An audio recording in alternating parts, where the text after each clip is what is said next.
Arsenal 0, Liverpool 3. Kloppo's men go to the Emirates and get the job done. 2 goals from Diogo Jota, 1 goal from Mo Salah. Absolutely perfect way for the Reds to head into the midweek Champions League game against Real Madrid. That, ladies and gentlemen, was the Liverpool that we've come to know and expect over the past few years. That, ladies and gentlemen, was a performance worthy of being champions. That, ladies and gentlemen, is exactly what we needed after the international break.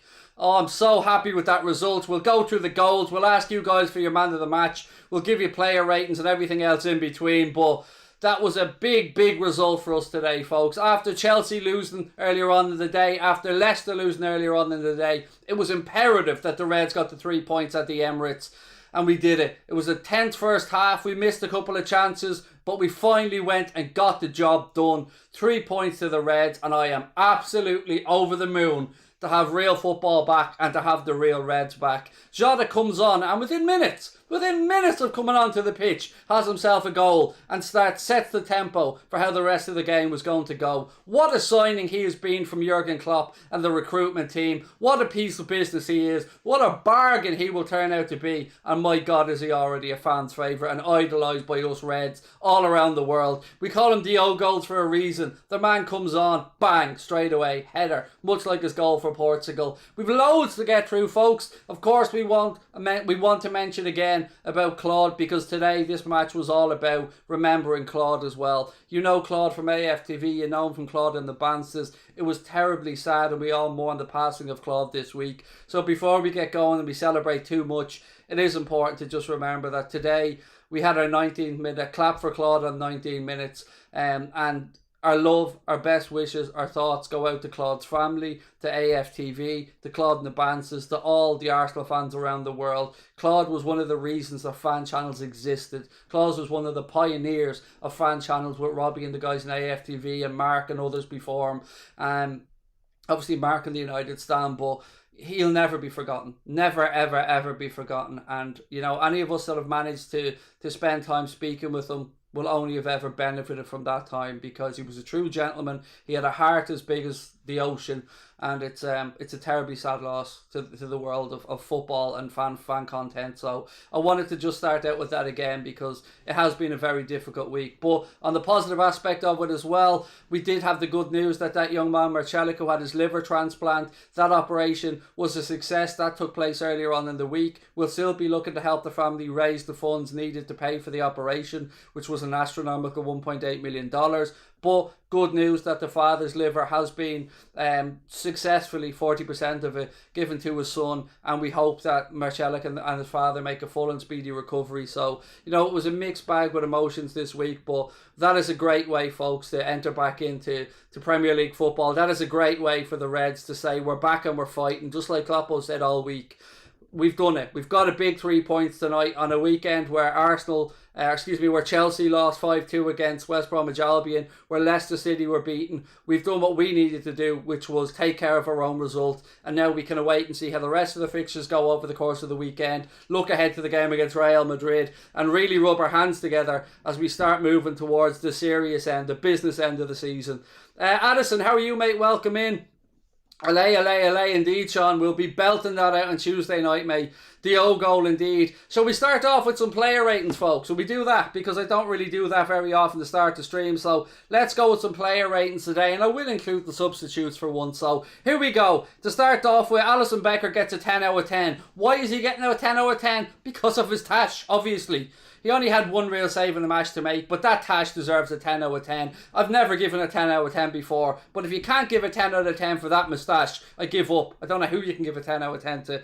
Trent Alexander-Arnold, what a cross that was for Diogo Jota, by the way. Very, very, very good game that from Trent, and made the omission of him from the England squad look very foolish indeed, I have to say. I'm giving Trent a solid A for that performance today. Ozan Kabak and Nat Phillips did not put a single foot wrong between them.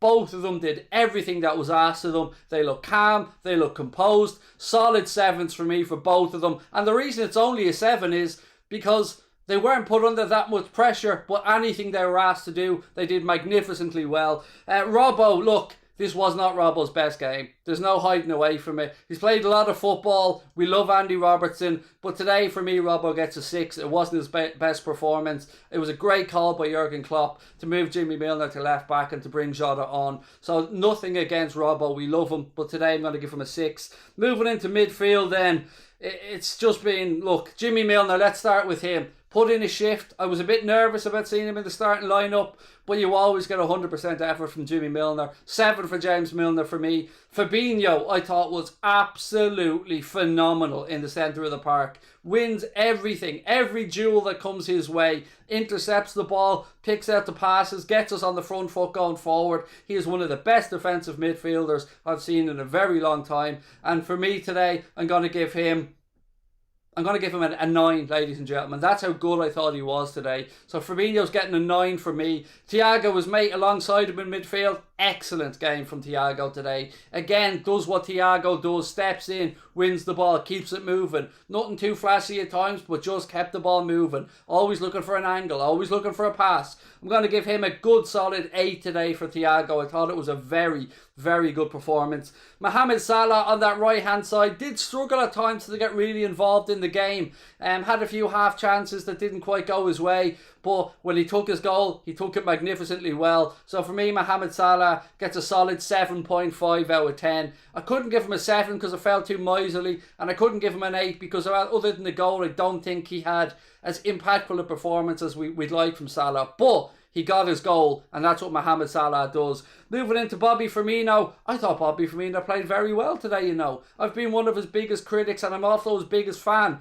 But for me today, Roberto Firmino, I'm going to give Bobby a 7. I'm going to give him a 7. I thought that he grounded out, worked really hard, did what he was asked to do, linked up, played well, was a little bit sloppy in possession, which is a trait of Firmino's game at time, but I'm giving Bobby a 7. On the other side, Sadio Mane, same score for him. Probably should have had himself a goal. Again, worked, ran tirelessly, always puts in a shift for the team, but I'm going to have to give him a 7. Looking to the substitutes that came on, Diogo Jota. This is where I struggle. Can I give man of the match to somebody who came off the bench? Can I do it? That's not for me to say. It's for you guys to say. But what I will do is, I'll give him the exact same score I gave Fabinho, a 9 out of 10. Because that's how much he impacted the game. That's how much he impressed me when he came on. Gini Wijnaldum, we'll give Gini Wijnaldum a solid 7. Did Gini things, ran around the pitch. Was always available for a pass, nice drop of the shoulder, a few good breaks towards the end. And Reece Williams, well look, it's very hard to give Reece a score because he was only on for the last couple of minutes to give Kabak a break. So on that one I won't give Reece a score. Feel free to throw a 7 his way if you want to. But the big question, ladies and gentlemen, is who was your man of the match? For me, it's a toss-up between Fabinho and Diogo Jota. I'd probably lean towards Fabinho because he played the entire game. But that being said, I'd be a fool to sit here and say that the game didn't turn when Diogo Jota came on, because it absolutely did. You can see the magnificence that is that man in full flow. So I'd love to know your opinion on man of the match, folks, and your thoughts on the game as well. I like to get my little bit in at the start of the post-match streams, but then I come across to you guys, because without you and your opinions, the channel wouldn't exist. So without any further ado, over to you guys for your comments on the game. A lot of calls for Diogo in there. Fabinho, man of the match for Will as well. Jota is the key, said Paddy's Bricks. Fabinho, man of the match for RSH. Fabinho for Tom Boland. Jota for Cranky Lanky. Yeah, it's a tough one, isn't it? It really is a tough one, this. I mean, we may get to a point where this is the first ever time we have to give out a joint man of the match award, because I think it's too hard to split them. I mean, I'm even looking at you guys here in the chat. There is a lot of votes for both of them. Jota was class, but Fabinho, said Connor. Man of the match, Jota, said JFFC. Jaden said game changer. No doubt about that one, mate. He was absolutely a game changer. Milner was... I don't know what you're saying there, Cube, but you've gone with Fabinho. I think you meant to say immense, was it? Both were great. And H 14. Fabinho had an assist as well. We could have had a fourth right at the end as well, but look... Let's take a second to talk through the goal, shall we? I mean, first half we were all frustrated when Jimmy Milner missed that really good opportunity. Ball was pulled back to him on the edge of the box. The goal was gaping. We were expecting Jimmy Milner to just side foot it in, but he somehow managed to pull it wide of Leno's right hand post. We were at half-time, we were wondering, is this going to be the same frustration that we've had before? But no, the lads went out in the second half. Arsenal got off to a good start, actually, in the second half. First couple of minutes, they were keeping the ball. They looked a little bit sharper, but the game turned when Diogo Jota came on. Straight away, impacted the game, looking to put more impetus in it, looking to put more energy, more pressing, harrying players, telling people where to go, doing all the Diogo Jota things. Ball goes out right-hand side to Trent. And it was a very, very deep cross. This to me is a trademark Trent Alexander cross. Whips it in deep, and Diogo Jota, much like he did for Portugal in midweek, got in between the two defenders, powered his header. The goalkeeper got a hand to it, but he couldn't keep it out, and that opened the scoring, and that got us going in the right direction. Diogo Jota, take a bow, son, because that was magnificent. But Trent and Gareth Southgate, how dare you say that man's form isn't deserving of a place in the England squad? That cross alone. Tell me any other right back in the league that can do what Trent did there. I'll hold. Oh, wait, because I tell you, there aren't too many. There are a lot of great right backs in England. Reece James, class. Aaron Wan-Bissaka, class. There are loads of them, but Trent can do what others can't, and that's why a lot of us were so astounded that he wasn't picked for the England squad.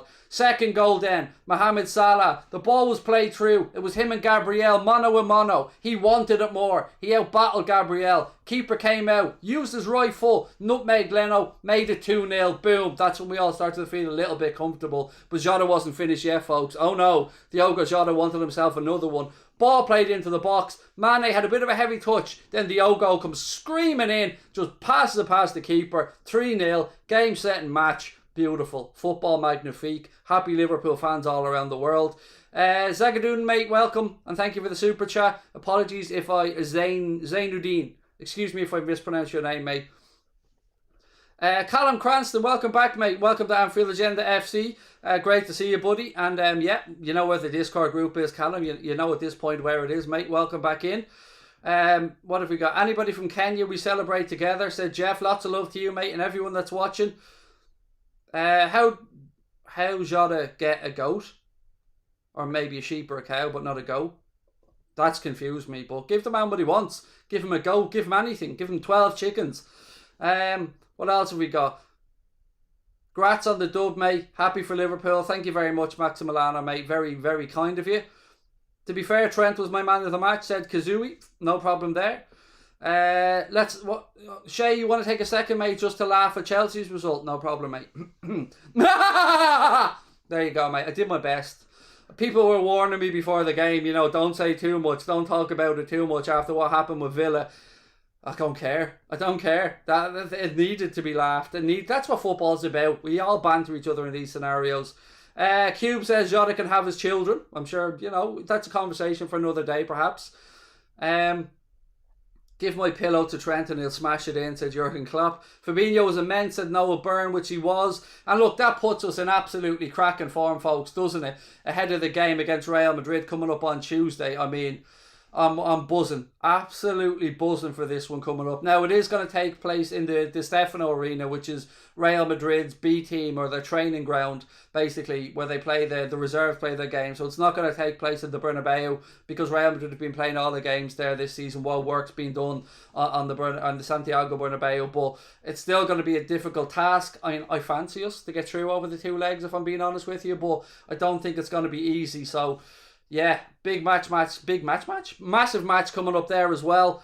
At least I can sleep well, said Sam. And yeah, in the background here, Carl Frampton's just making his ring walk as well, as he takes on tonight Herring for the chance to become Northern Ireland's first 3-weight world champion. So I'm going to be watching that as soon as this stream is over. For anyone who's interested in it, it is completely free. It's on Channel 5. Also, can't let this go without saying a massive thank you to our sponsors, Boyle Sports, by the way, for helping us out, for the 50 quid charity bet they give us for all the Liverpool games. If you're going to have any flutters over the weekend on football, folks, make sure you do it with our sponsors, Boyle Sports. There's a link in the description. If you sign up to Boyle Sports, put your first tenner bet on. If you're in the UK or Ireland, you will receive at least one free tenner bet from Boyle Sports, and that offer is open, as I said, to UK and Irish residents, age 18 plus, and please do gamble responsibly. Where's the Champions League final taking place? Istanbul, baby! Istanbul! Oh, wouldn't it be so poetic? Wouldn't it? No Ramos as well. Yep, he's been ruled out both legs, and he's been ruled out of the El Clasico as well against Barcelona.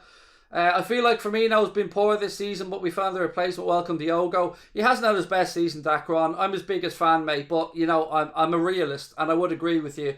He hasn't been his best season, but I've seen glimpses today of him coming back, and maybe the rest that he's had now will help revitalise him. And the likes of Diogo Jota coming in, putting pressure on all the front three, shut up everybody's game. Now, you know, I have a feeling in the summer we'll see Origi moved on and another forward brought in. There's also the talk, obviously, of Ibrahima Konate, who looks like he could be close to becoming a Liverpool player. And then we've got the question of what happens with Ozan Kabak. Well, I tell you what, he seems to be getting better week after week, doesn't he? No, I don't think he got injured. I just thought he'd get a rest, mate. I thought Klopp just took him off to give him a rest.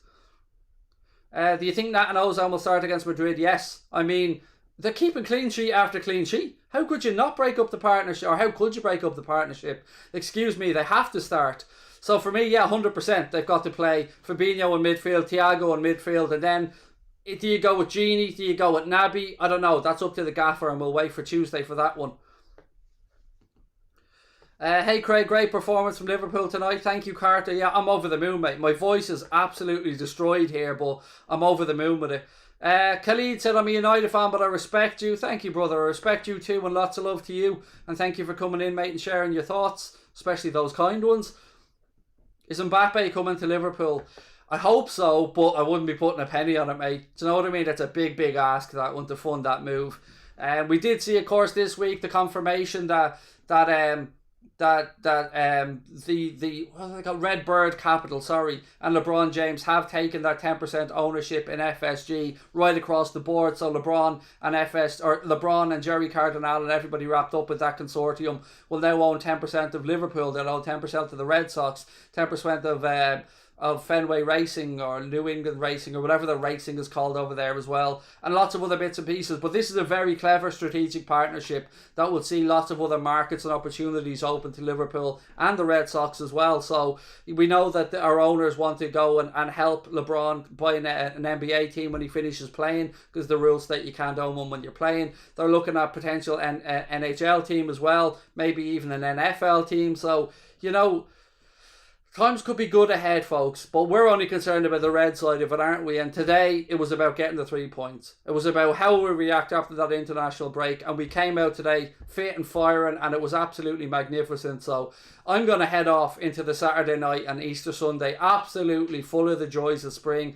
with a massive smile on my face, knowing that we got the job done, and I hope you guys will as well. Again, if there's any other things you want to put in before I finish up, throw them into the chat there and I'll try my best to get through them. I'll be back on Mundo Sporto tomorrow, which is our sister channel, where I'll be covering Manchester United's game against Brighton. I was on there earlier on as well, and I was doing the game between Leicester and Manchester City. On Tuesday, of course, I'll be back here on Anfield Agenda for a watch-along for the Real Madrid game. Jack Gill will be live an hour before kick-off with the team news announcement show. Then I'll come in, do the watch-along. We'll both do post-match reactions to it as well, and Connor will get the clips up. Then on Wednesday, Jack will be covering the Bayern Munich PSG game over on Mundo Sporto. And on Thursday, I'll be back to take care of Manchester United's trip to face Granada. So loads of content coming up, folks, this week.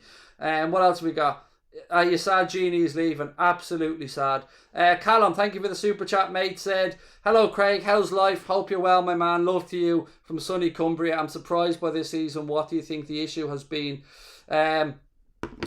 A lot of things, mate, but mainly I think, you know, we've had injuries, we've been inconsistent, we haven't played well, a lot of players burnt out, but at the end of the day, I can't say for certain, but we still have a chance to put it right, Callum, my man. We've 8 league games to go. We need to be looking to try and get as many points as we can from them, and of course go on in the Champions League and see how far we can go in that competition. Somebody else said top 4 question mark. It's not out of the question or out of the realms of possibility. Let's have a little look at the league table before we finish up, shall we? And see that what we are up into 5th now. West Ham, Spurs do have games in hand, as do Everton below us. But right now, on the same amount of games played as Chelsea, we're just 2 points behind them. So we're right back in that race, folks. So yeah, it could well be on. Don't give up on it just yet. And we could still have a happy end to this season. And I'm delighted. I really, really am. I mean, after the break, you're always nervous. But, they went out and they got the job done. We move on to a massive game on Tuesday against Real Madrid. And look, I want to say a massive thank thank you to everybody as well, because as you can see, we're closing in on 85,000 subscribers. We never thought we'd reach this level. So thank you to all of our subscribers, our members, people on other forums. You can find Anfield Agenda on Instagram, on Twitter, on TikTok, on Facebook, and of course on here on YouTube as well. Drop a like on the video. Please do hit that subscribe button. We really would love to try and hit 85k in or before the game against Real Madrid on Tuesday. Have yourselves an absolutely cracking Easter weekend. Lots of love from my family to all of your families as well. I hope I've not forgotten anything else, but you know what? My mind's going 100 miles an hour right now because I'm so happy after that result. So ladies and gentlemen, lots of love to you.